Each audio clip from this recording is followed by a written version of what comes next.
All right, welcome to a special edition, a live version of Sports Card Nation. We don't do these that often. Every couple under my belt, but not our forte. But today is going to be. I have some special guests with me for this live event. I'm going to introduce them. Chad from Pack to the Future podcast, one of my favorite pods, along with Tim as well. The three guys on the show. We're waiting for Ricky to jump back in. He's having some technical difficulties. I just got new internet, so I feel his pain. My internet prior to this, I almost don't want to say it, guys, because I might jinx it. And this one will rear its ugly head. But I've got new actually yesterday, and it's been great, and hopefully it stays great. We're gonna have Dr. James Beckett, a man who really needs no introduction, will join us at 30 minutes from now, halfway through the show. He's going to jump in, probably talk some national stuff with him. For those that don't know, he's been to every national. I don't know how many people can say that, but he's one of them. And Ricky's here. There's Ricky from also from Pack to the Future podcast. Well, welcome. Stick around if you like. Yeah, third time's the charm. 3, 2. Yes. Well, John, thanks for having us on here while Ricky's getting set up. This is a blast. We're excited to jump on with you and chat some cards. Always a good time. Yeah, no doubt. I want to give a shout out and thanks to Bench Clear Media, Breaker Culture, Mike Moynihan from Baseball Collector, Tyler Wilson for allowing us to be part of the Hobbypalooza event here, 2.5 days as we wind down. It's been great. This is the second time they've done it. And it was born, guys, last year when the National got canceled. And that group said, hey, let's we're no national, but let's get together and still have some fun. We can do, in a sense, a virtual version. And this event was born, and I'm expecting to see it every year, and I hope to be a part of it as long as they'll have me. And and you know, when putting this together, I said, man, I don't want to do this by myself. So I said, let's get some guys I like in here. And you were right there, and glad you came on and part of the show. So first thing we're going to talk about, guys, is the landscape right now. Since February has really changed. We've seen, depending on who you talk to, some people call it a crash, some people call it a correction. My response to either one is it really don't matter the terminology. It's the percentages, right? Whatever you want to call it, it's the percentages of the values going down, which they have for not everything, but a lot of things, even wax. I mean, wax is still not cheap, but it's cheaper than what the crescendo level we were at. We can get into grading with some of the high submission prices, at least on PSA and BGS front. And so people have to decide, like, hey, I might have to do things maybe a little differently than I did prior to this change. We kind of got used to that year and a half of stratospheric. Everything went up. It was like the Midas touch. You couldn't really do no wrong. So, you guys kind of, I've talked about it on my show. I'm sure you've talked about it on your show, but, different things in the current marketplace and landscape, hobby-wise, that maybe, you've heard other people tell you, hey, I'm doing this now, or something even yourselves have changed course. Right. And in brainstorming this over the weekend, Tim, Ricky, and I, we talked about different ways that we'll try and highlight for the first 30 minutes till Dr. Beckett comes on. But we've thought of things like trade nights and going to card shows. And, Tim and I recently had a box war that's going to air on our podcast next week. And, just shifting and pivoting from what we did in 2020, where the three of us were primarily buying boxes and then box prices soared. And so we had to change what we do to enjoy the hobby a little bit. And so we started grading cards just like everyone else. And I think Tim and I are probably huge culprits of the junk wax era that is now among us. Yeah. We'll talk about Luis Robert later, Timmy. But yeah, and then when kind of grading shut down, we primarily grade with PSA and a little bit with BGS. And then when prices jump there, we're finding that we've had to shift again. And so we love hanging out and doing things with cards, just like everyone here does. But we also have to be reasonable with our money. So the hope was, well, what else can we do to really enjoy this and enjoy our cards that we all love, enjoy hanging out with each other in this great hobby community? So that's kind of where the topic came about. Yeah. Now, yeah, go ahead. Let's see if we have a Ricky yet. We still don't. So, Tim, why don't... Hey, there's a Ricky. All right. We finally got you. Ricky, you have anything to add to that? No, other than, we've covered on previous shows that our focus has been more to, as Chad mentioned, get away from buying boxes of cards and diving more into specific players or specific types of cards. And namely for me, I'm looking at older cards, maybe a little bit less expensive cards, because I think we're at a weird point right now. I think that we're still kind of at that point and we're slowly dropping back down. And I think a lot of sellers may not be ready to acknowledge that we are really in a crash or a correction. They're not ready to let go of their cards at the prices that are more realistic.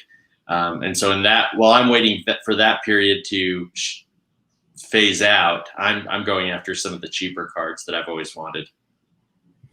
Yeah, I think it's a great time to buy. I mean, you make a good point, though, Ricky, is one of the things in going to the National, I don't want to talk too much National until we get, but it's going to be interesting to see what the dealers there, and there's going to be a lot of them. It's a huge show, 1,500 tables, so that no one's going to do it exactly the same. But are the dealers going to, honor that sort of market price, or are they going to really try to hold out to the last minute, kicking and screaming? Are we going to see deals prevalent on that show floor? But now, as far as all the secondary markets, all your selling platforms, eBay, Star Stock, and those, there's a plethora of them. We've seen those prices come down, as you said, and if you're buying, it's a great time to maybe pick up some cards that 4 months ago might have cost you 30-40% more than they do now. And so hopefully if you're buying, the problem is I picked the wrong time. Me and Chad were talking before we went on the air. Going to the National, I actually shut off my buying faucet for about 5 to 6 weeks. I don't know how you did that. It's not so impressed. I'm so impressed. You know how I really didn't open. eBay's not going to like me saying this. Other than to print shipping labels for stuff I sold off the platform, I just didn't search anything. I didn't look at anything, and I just said, hey, for the next 4 to 6 weeks, I want to try not to spend money and just have that money and just build it up with the intention to spend it in Chicago, and assuming that the deals will be there that will match some of the prices we're seeing on the secondary market. Now, if I get to Chicago and kind of what we just talked about, the deals aren't, the dealers are being resistant and holding out, I'll come home with probably more money than I anticipate. And probably one of the first things I'll do for the first time in 6 weeks is open eBay from a buying perspective. So, right. Well, it's really interesting, John. Oh, go ahead, Chad. Tim, go ahead. Oh, no, I was just going to say, yeah, you bring up a good point as far as will people correct on the seller side to the current market. I see in a lot of forums guys saying, oh, I'm going to let this card go at, $2,000 when that's really the comp from back in February, March, right? A lot of people just have refused to adapt. And I think that's foolish and short-sighted. It is what it is right now. And in order for the hobby to just keep moving forward, you need the money to flow, right? So if nobody's selling, nobody's buying, you're just at a standstill. So I think it will be really interesting to see what happens moving forward.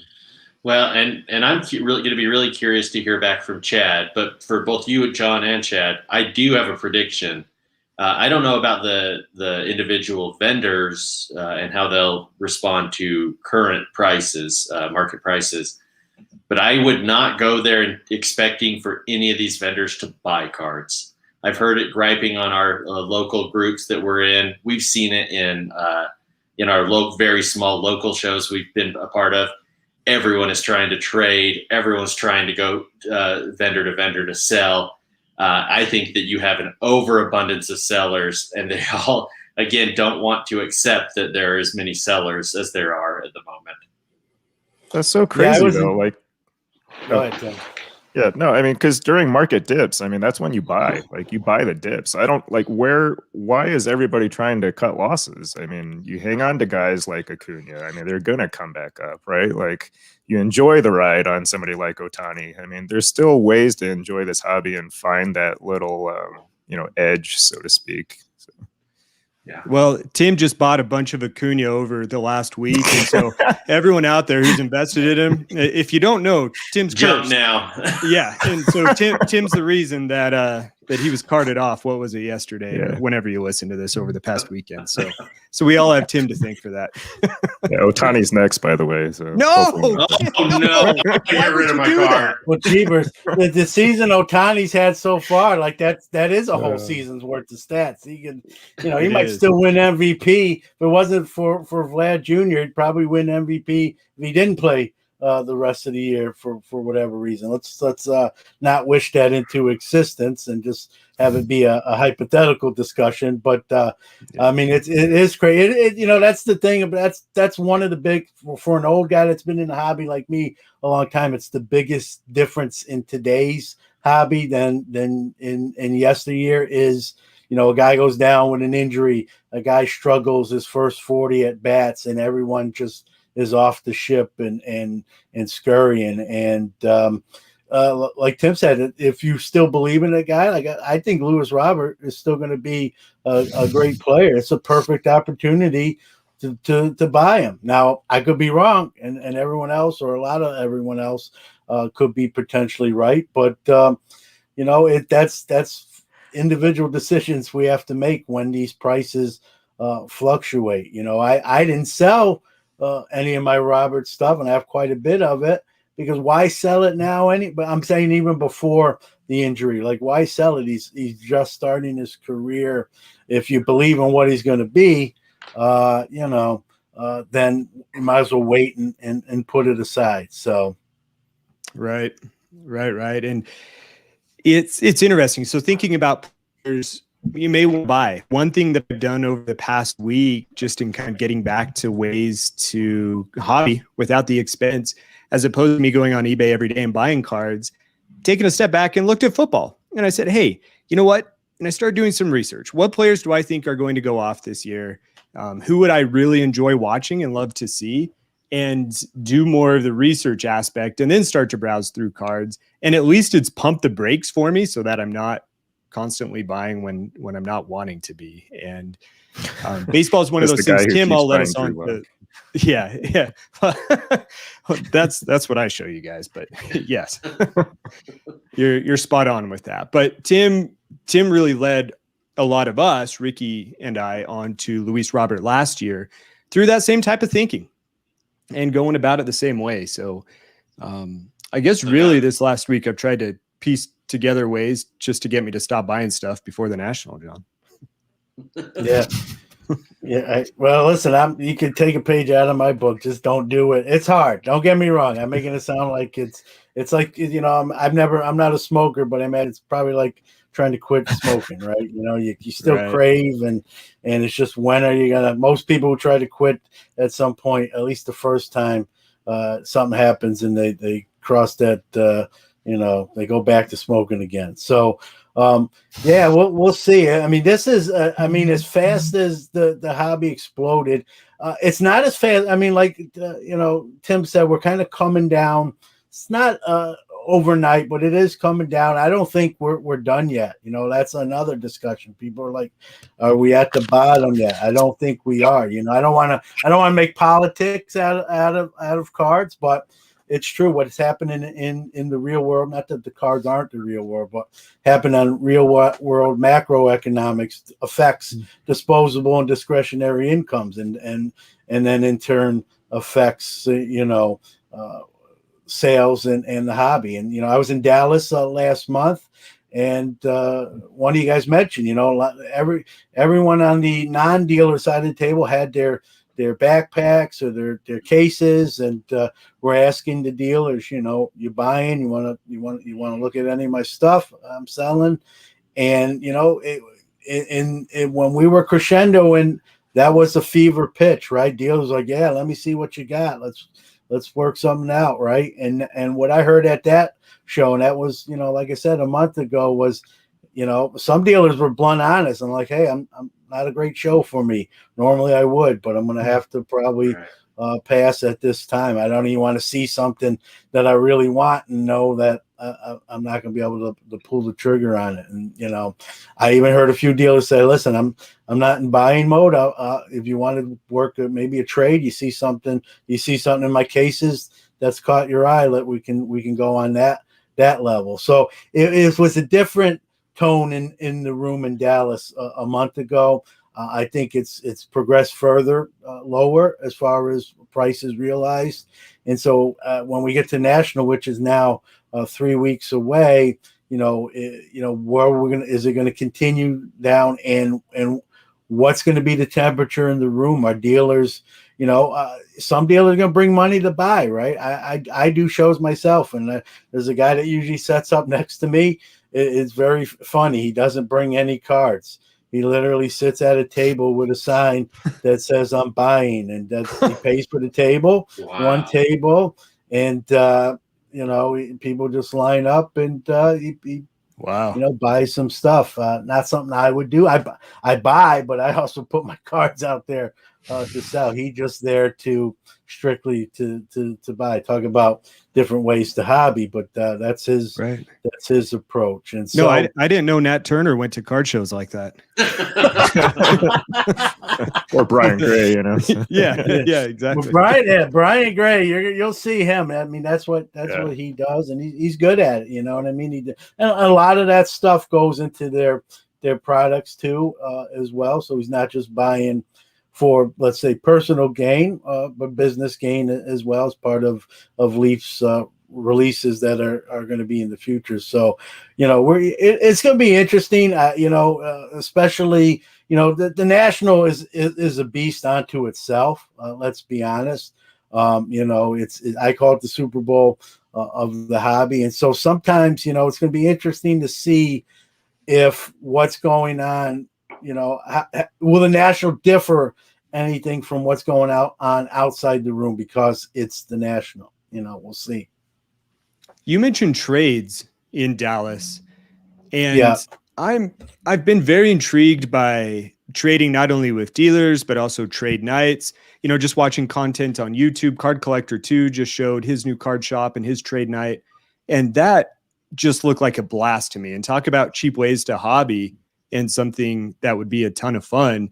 I'm really hoping that people are willing and able. I've heard these stories at the National of people doing trades. Tim, you went to a form of trade night, I think, in Dallas earlier this year. But that's something I'm super excited for as well. Was that the one that was held at the strip club for Tim? So I've got a real funny story about that if people want to hear it. That story. My parents, they're not really on Instagram. When I opened up a bunch of boxes last year, they signed up for an account and they kind of follow our page, which is where we primarily do our interaction. And I get a text message. This was when Tim was in Dallas, like on a Sunday morning. It was like 6 a.m. And my mom was like, hey, it looks like you were opening some packs last night and having a lot of fun. Hopefully you hit something. And I'm like, what? Like, no, I was in bed. Like, what's she talking about? And then I go and pull up our account, and sure enough, Tim was with one of his buddies. And I think that they were at like a sports bar, but perhaps there was another event going on in the background. That is what my mother saw and was inquiring about. So I had some explaining to do that morning, which is pretty funny. That's what I get for not keeping my clothes on, right? So yeah, exactly. So just to respond, Carlisle asked, does he buy vintage or modern? I think he's asking for Brian. If it's Brian, it's more modern. If it's Nat, he really both for Nat. Brian's going to be more modern. I don't want to say that he might buy maybe some vintage if potentially for a repack. But Brian leans more modern, and Nat leans kind of both ways to answer that question. So, we're going to see. With buying, I like I said, I haven't bought in 6 weeks, really, which is crazy even to say that. And I'm hoping that maybe I will take some money home from Chicago. So. Have your buying, I know you guys haven't shut the faucets off like I have, but have your guys' buying been affected by anything we're seeing now? Yes, 100%. As I mentioned earlier, I think that we're still in a phase where I don't think the sellers realize how bad it is for them yet. I think as PSA cranks out more of that backlog, we're going to see those prices drop even more. So I've held off on a lot of my buying because I believe it's only going to get better and better from the buyer's perspective. But overall, I'm still buying stuff. I'm still buying, finding old wax to rip or finding specifically old cards to buy here and there. But it has gone down drastically for me. Tim? As far as, just staying active, I've been keeping tabs on a few cards on eBay. And, I think what I've noticed is that the rarer stuff, lower numbered stuff, is still holding its own. And if not just holding, still increasing in value. So that's the other side of it that I see. And so while there are like some fantastic buying opportunities, there's also, kind of a shift as far as where people are looking at cards and looking to spend. And I think, you just need to be prepared. This is a fantastic buying opportunity. And if you have the funds to do so, that would be the way to go in the hobby right now. And like you said, John, we're going to talk about the National with Dr. Beckett, but there is a massive fever pitch building for this. There's so much pent up energy, pent up frustration, all of it. And excitement too, just to get back into the swing of things. It's going to be a fantastic vibe there, I think. Mm-hmm. I've even dabbled. Some of this dip. Go ahead, Ricky. Oh no, go ahead, John. All right, I think we lost. This dip we're talking about, correction again, terminology is what it is. Tomato. It's vintage cards too, which I didn't realize.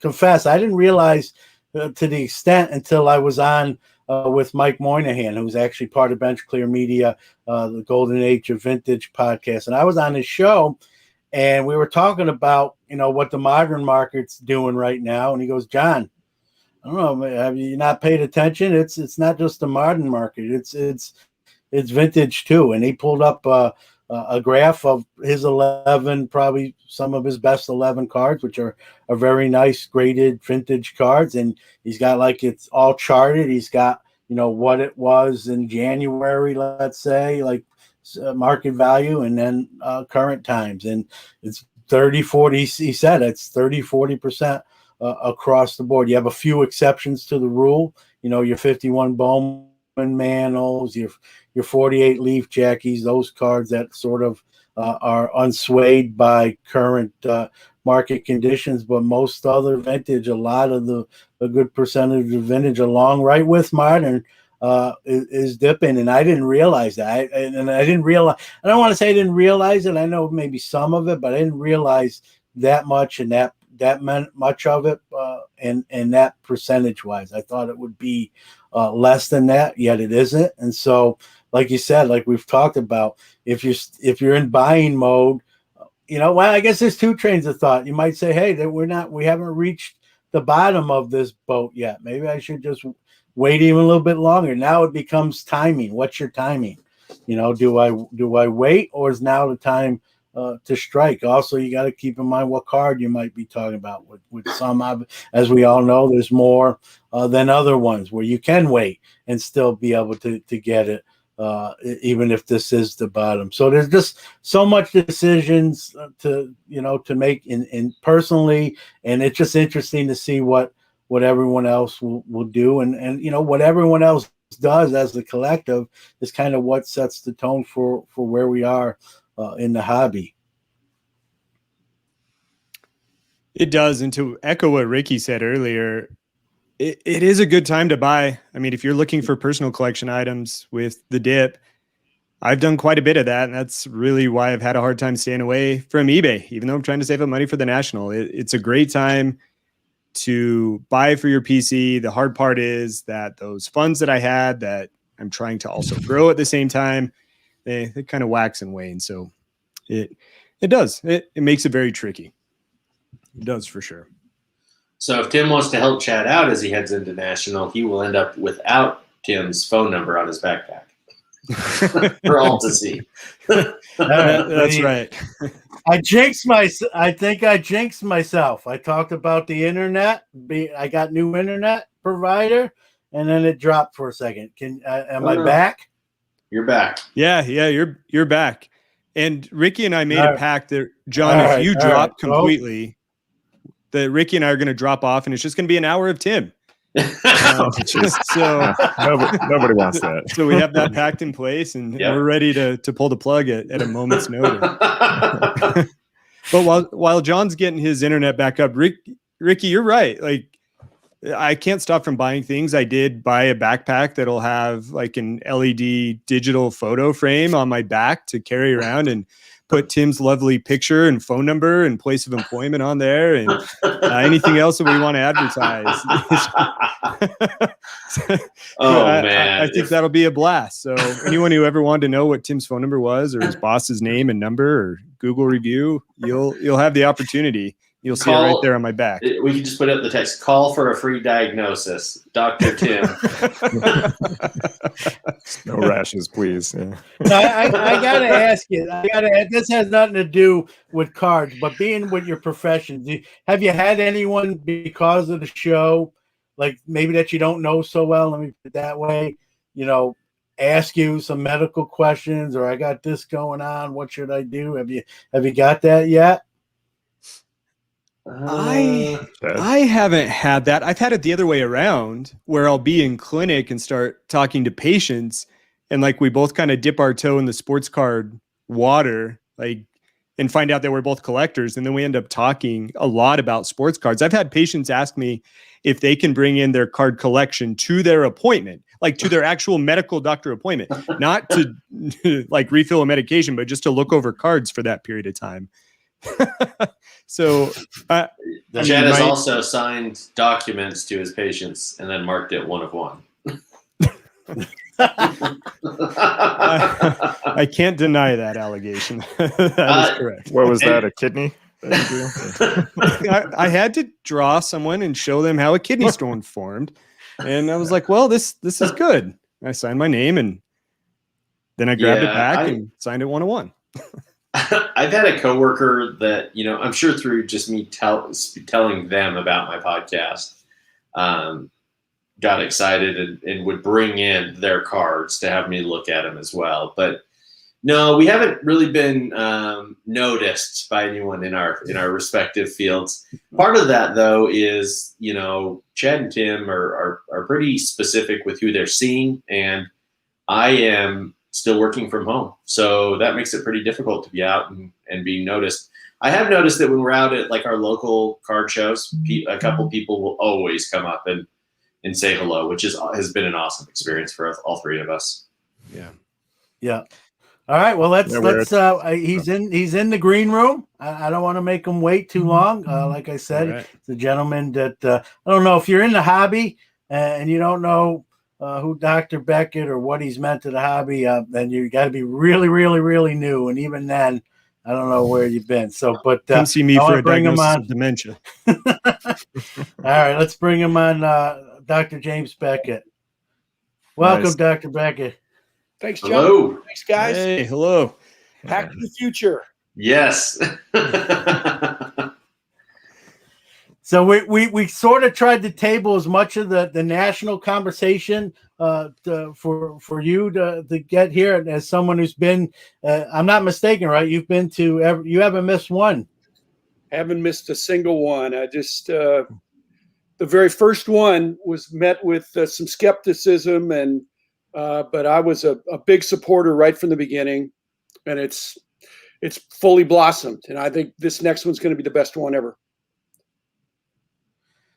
We were just talking I about. think so too.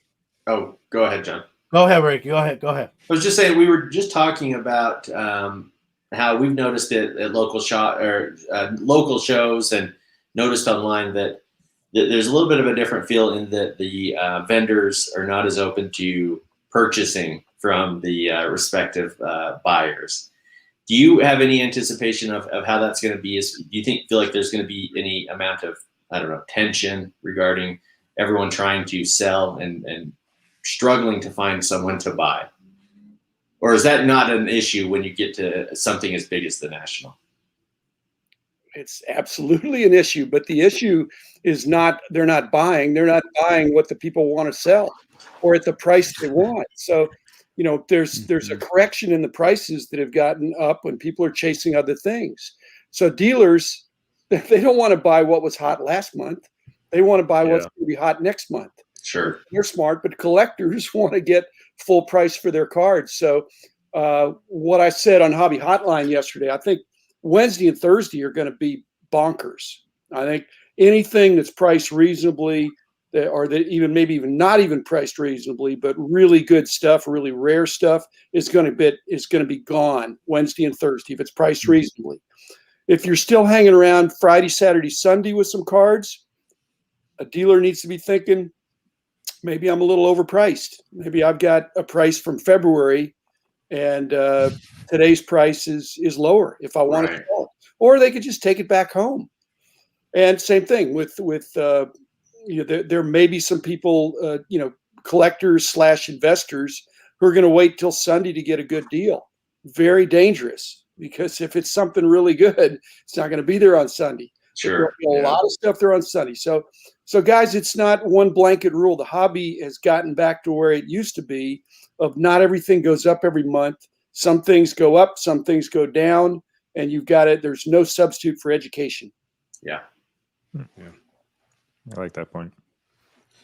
Dr. Jim, I got to ask you, I don't want you to give away all your plans or your secrets, but when you've gone to every one, as you said, when you go in, like, you obviously going to buy some stuff. Do you sort of have like a game plan? Like, hey, I got like these 3 cards I really got to leave here in possession of, or you just kind of fly by the seat of your pants and say, hey, I'm just going to look, and if something, catches my eye, or, what do you do?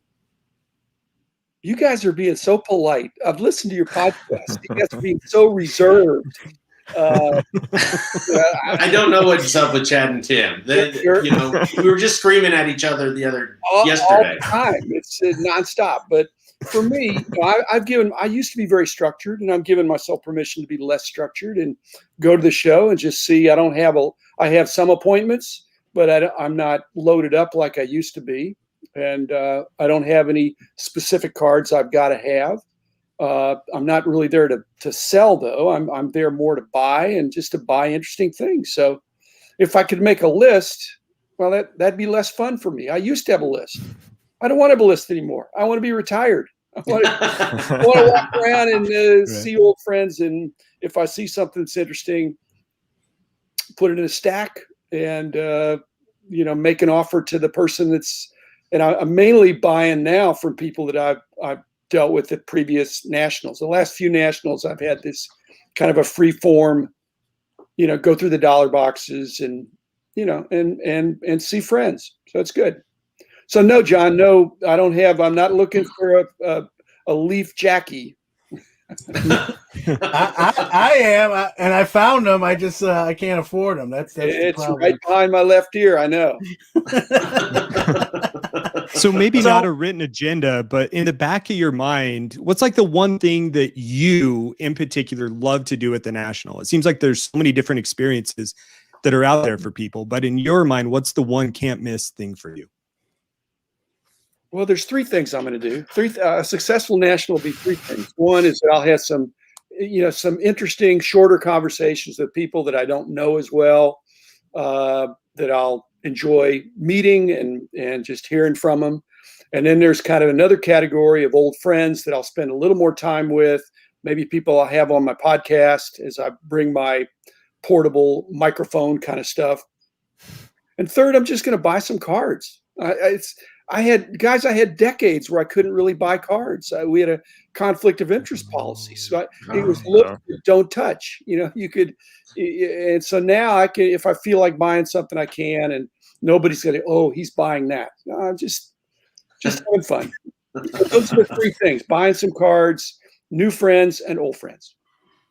I think that's a great approach. I mean, I think the excitement that I'm hearing is that people just want to meet up, right? Like post-COVID, get out there, have conversations again, shoot the breeze about cards and just have fun, right? I mean, we've been waiting to have fun with this hobby again for so long. And, I went, 4 years ago now to the one in Chicago. And I just really enjoyed browsing. I mean, it's overload, right? I mean, kind of like you said, the good stuff's, you really got to target it Wednesday and Thursday. Like, you want to be prepared to buy. Like, you need cash. Like, anybody listening out there, you need cash. Like, forget PayPal, Venmo. You might not have cell reception. So, but I really enjoyed the time to browse. I was telling Chad, he was asking me about the VIP passes and if they were worth it or not. And I was like, it gives you that extra little window in the morning before things get crazy to actually just walk around and look without people being butt up in your face, So, yeah. Leave time to shop. So, are all you guys going? You'll all be there? No. I'm going. It's Chad this year. Yeah. Yeah. Our schedules, with COVID, everything, we have to plan our schedule so far out in advance.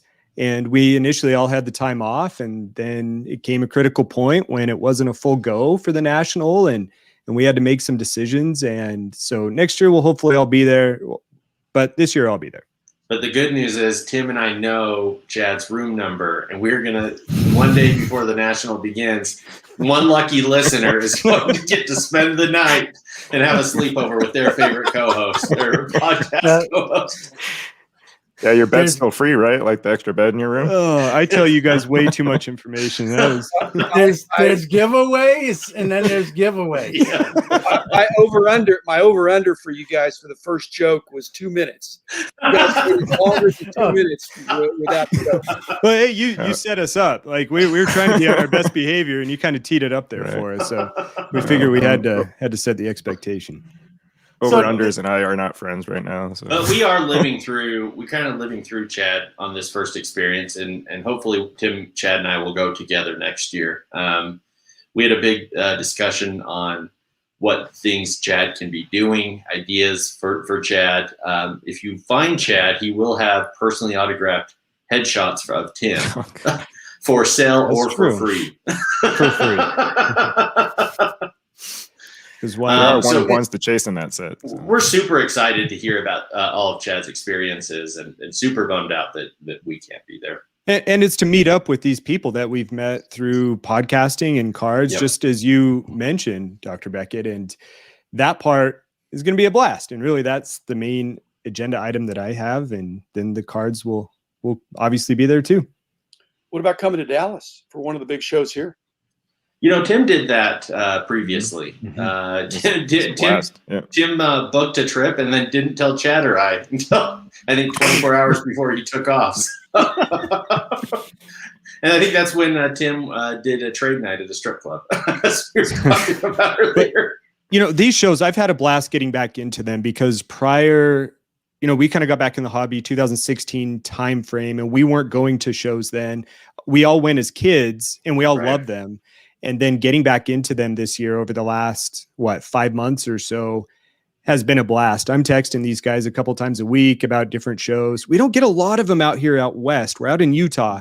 And so we don't get a ton of them here. I saw Las Vegas had one just recently. It didn't seem like a big show, but I'm starting to travel for these Denver things. Right now, but yeah. Regardless of what we come home with, card-wise, is really, really fun and it seems like a great way to enjoy the hobby. And of course, it seems like thousands of people have known about this long before we have jumped on this bandwagon. So, yeah, answer your question. Yes, Dallas, I think, would be a blast for us to go to in the future. Yeah, definitely. I think, John was there last time. I'm not going to do a hobby content creators dinner, next weekend when Kyle has a big show. But the late August show, if you guys are in town, Okay. I've already cleared it with Kyle to do another hobby content creators dinner on Saturday evening. John, if you're back, I don't know if you're going to love Probably not, but I'll plug the event, guys. If you get that invite, like you kind of just did, man, it's an honor and a privilege, and it's a lot of fun and a lot of great conversation, and talk about meeting people you've never met before that you may have heard or seen. That occurs, and it's just great banter. Different, even different opinions. Even being into the one I was, it changed my mind on a couple of things, and that's always good. And it's fun. Plus, you get the show there as well, and if you get to go, I can't stress enough to see if you can do it to get it done. I'll tell you, I did pick up on those images and the posts from John when the last content creators dinner took place. I was insanely jealous. And so if we are anywhere near Dallas in August for that show, we will absolutely reach out, because that looked incredible. Thank you for so the that's invite. August 26th to August 29th, it looks like, on their website. So. Yeah. And it's going to be a 700 table show as well. Wow. Insane. It just keeps growing. I mean, I think in March it was 400, 500 tables. I mean, so it's It was always People are more loving than it. whatever he said, because it's politically incorrect to have that many people in one room. oh right, yeah, no. Sure. Right. Oh man, yeah. And you guys mentioned Vegas. You guys mentioned Vegas. The industry summit this year is having a card show kind of kick it off and lead it off as well. So I don't know how close, geography wise, Vegas to Utah, but probably closer than to New York, I'm assuming. So, if you can get even to the industry summit show, there you go. We'll plug for them. And I think that's the show that we just saw, isn't it, Chad? That was coming out. Yes, I believe it was. I think that was the one that I just sent you. So we'll definitely be considering that show. That would be a ton of fun. But no, I think that I don't even realize though how large these shows can be, and I'll be really interested to get Chad's take when he returns from National. We did a local show here in Salt Lake. And a couple weeks later, Chad went to a different show about an hour outside of Salt Lake. And that show was a little bit larger and a little bit more put together. And Chad just raved about it. I cannot imagine what one of these shows with 400, 500, 700 tables is like. I'm sure once you go to your first one, it's pretty difficult to stop. Yeah, that one was a blast, even with only 30 or 40 tables. There's little kids selling cards. And so you go up and kind of chat with them and get them excited about it. And that's where I bought my first Pokemon card and had no clue what it was, and graded it through a grading company that I'd never heard of, who happened to be on site, just to get the experience. And stuff like that's fun. I mean, it's all about the journey of it. So yeah, going from a 20 table to a 400 or 500 or 700 one like Dallas will be nice. Will there be a table? Yeah, go ahead. Will there be a table at the National doing Box Wars? No, so I saw those break out. So Panini, so Dave and Adams, Steel City, those big card sellers, they have tons of wax set out. So you'll see like these little mini shouting matches like kind of break out. Like people will buy boxes, and somebody will announce Box Wars, Pack Wars. So it's a spectacle. Yes. But yeah, I was just wondering, so what do you think about PSA and BGS being there? I mean, like, what's going to be the reception there? I mean, positive, negative? Are they going to get overwhelmed right now?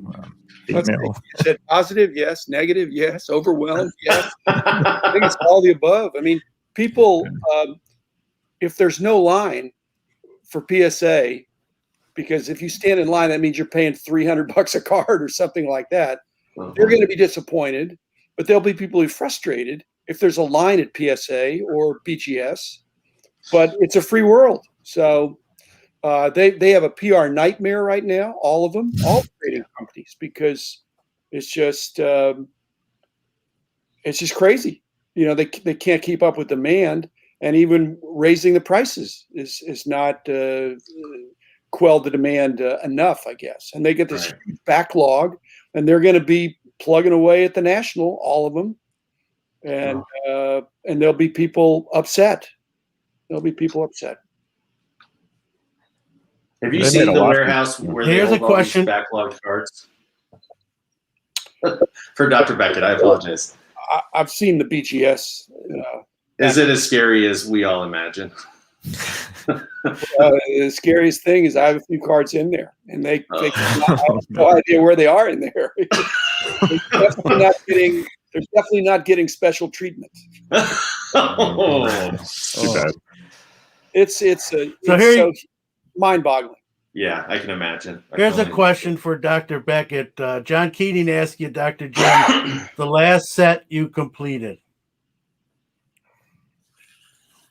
I don't even know. Let's see. I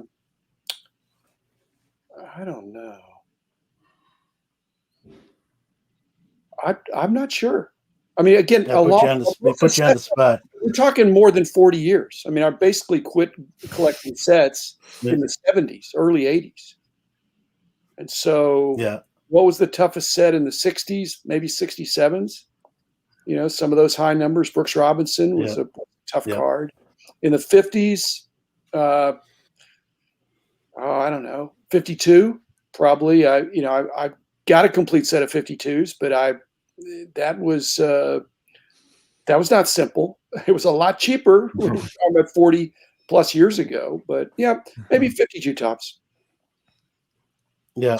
That's really So cool. there's a debate in the chat room. I mentioned during the broadcast tonight, speaking to someone you know very well with Michael Moynihan about vintage has even dipped. He brought a graph out when I was on his show that some of his key cards have dropped down 30-40%. Some pushback in the chat room, which is good. That's what it's healthy, that are saying that it's not that much. And so I know you got your finger on the pulse, Dr. Jim, especially on the vintage side. I mean, how would you break that tie with Michael, with Mike, baseball card collector, saying, hey, this is affecting the vintage in a big sort of way too, and then others in the chat room are saying they don't see it to that level. So I'll let you be sort of the tiebreaker here. Well, I'm not a tiebreaker, but I just have an opinion. Basically, Mike's a savvy guy, and but what we're finding out in the industry now is that it's not, with the market movers and card ladder and all these kind. I'm going to do a whole episode about this, but cards are no longer, even graded cards are no longer fungible. If you say I've got a BGS 7 or a PSA 7 that I want to sell, I think it's and if you want to sell it for less, there's going to be suspicion that it's a weak 7. And so I think there's a need now, if more than ever before, you're buying the card, not the holder. And some of this softness in the pricing is weak 9s that are selling for less. A strong 9 is way more than a weak 9 in PSA, BGS, any of them. Right. And so it's almost like not to grade the graders, but it's not sufficient to say I've got a BGS 8 and the latest comps are this. If it's a strong 8 that's pushing a 9, then you're going to get a lot more for it. I mean, and you've seen that with some of these other services that are grading the graders and eye appeal and all that. To me, again, education is the answer. If I were a vintage guy, I would not be selling cards in a lull when they are strong for the grade. Let's put it that way. But if I'm going to take a haircut, why don't I take a haircut on a card that's a weak 7? Right. Which really wouldn't be a haircut. So again, I'm probably overanalyzing it, but Mike's a very savvy guy, and he's probably going to look at this as an opportunity to buy. And I know he agrees with me on buying the card, not the holder. Yeah, no, that's fantastic advice. I'll see that in the Jordans that I look at. Like a PSA 9 is not just a PSA 9. I mean, like the collectors know, like a centered 86 Fleer with great eye appeal is way better than the off-centered 9s, or like the 9 with a dim Card ladder especially Yeah. has trouble with that because they're trying to report all the sales and they don't have a category for weak 9s. They have a category for each grading company. But So would you say like it's sophisticated now to where it matters. would you say a website like Vintage Card Pricing becomes even more relevant now, where they give you like the range on a PSA 7, for example, and like the trend for PSA 6, 5? Well, I mean, I'm not that familiar with that, other than I can just tell you one of the least popular things we did back in the day was have a price range for cards. People just want to know what the price is. Sure. And truly there is a range. And especially, like you said, if it's and I think that's helpful. Again, education is key. More information is better. So if selling between, cards selling between 100 and 200, those are pretty different kinds of prices. And my guess is, if you were able to scrutinize each sale and know the details behind it, you'd realize that why there's such a big discrepancy. I just saw what you had across. There is a way to account for eye appeal. Everybody does it. That will. I mean, I don't want to blow it for anybody, but that's coming. That's coming. Because there is a way to do it. Whether it'll be universally accepted or whether it'll be one of the big grading companies that does this. But I did an episode about that. Eye appeal is going to be quantified and numerically rated. Really? Do you think that that's the future, that these grading companies will actually begin assessing? Well, either that or they're not going to be replaced, but it's incomplete just to say it's a PSA 9. In fact, even if it's a PSA 10, that's not even sufficient, because what about a black label BGS? And so PSA 10 is not a perfect card. It's a gem mint card. Yeah. And some of them are as perfect as I can see, and some of them I'm thinking, that's not and they don't even have a 9.5. So it's coming, guys. It's coming. And so smart people are buying up strong 10s, strong 9s, strong 8s, and they're putting their weak 10s, weak 9s, weak 8s out into the float, and they're selling for a little bit less, and that makes it look like prices are going down. I realize prices are going down in some cases anyway, but that exacerbates it. Okay. I hadn't even thought of that. You're talking about like how PWCC, kind of rates their card, or like, Mike Baker is now grading the grades on a card, and somehow people do. Right. Yeah, I gotcha. Yeah. Interesting. Yeah. It's coming. It has to, because it's more nuance. The money is so big, guys, that you can't, you need more specificity. And that's not for every single card. It's just for some of these key cards. Yeah. Well, I mean, everybody's eye is different too, right? Like I thought mine was pretty good, but I keep getting PSA 6s back in my subs. So.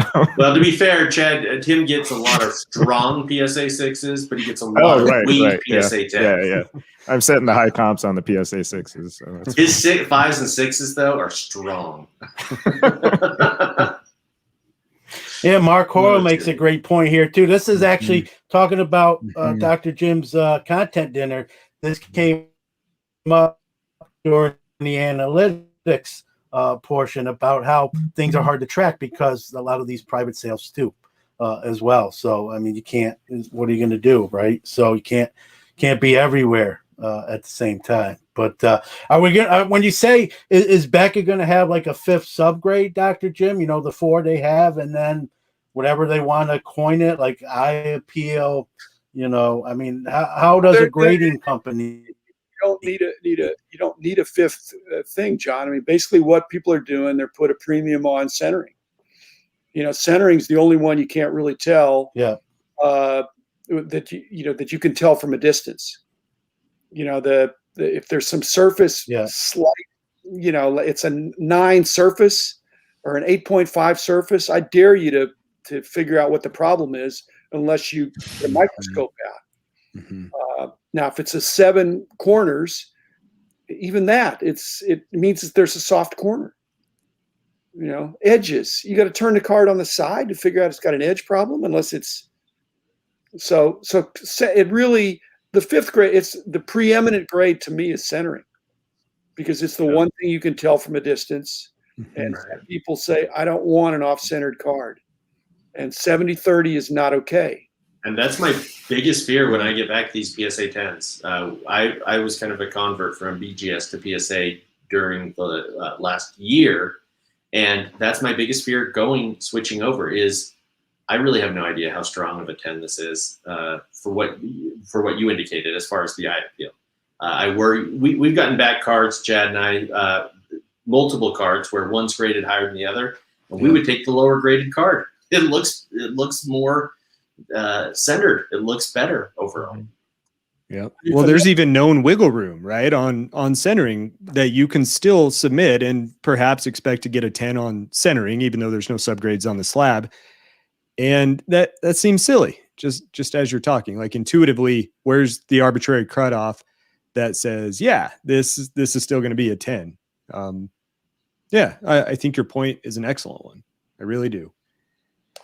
I think if you sent your card, I mean, again, I'm obviously BGS. What does the B stand for? If people send their cards to BGS and they get a 9.5 with 10 centering, what's the chances they're going to crack that out, send it to PSA to get a PSA 10, which the market currently in many cases values higher?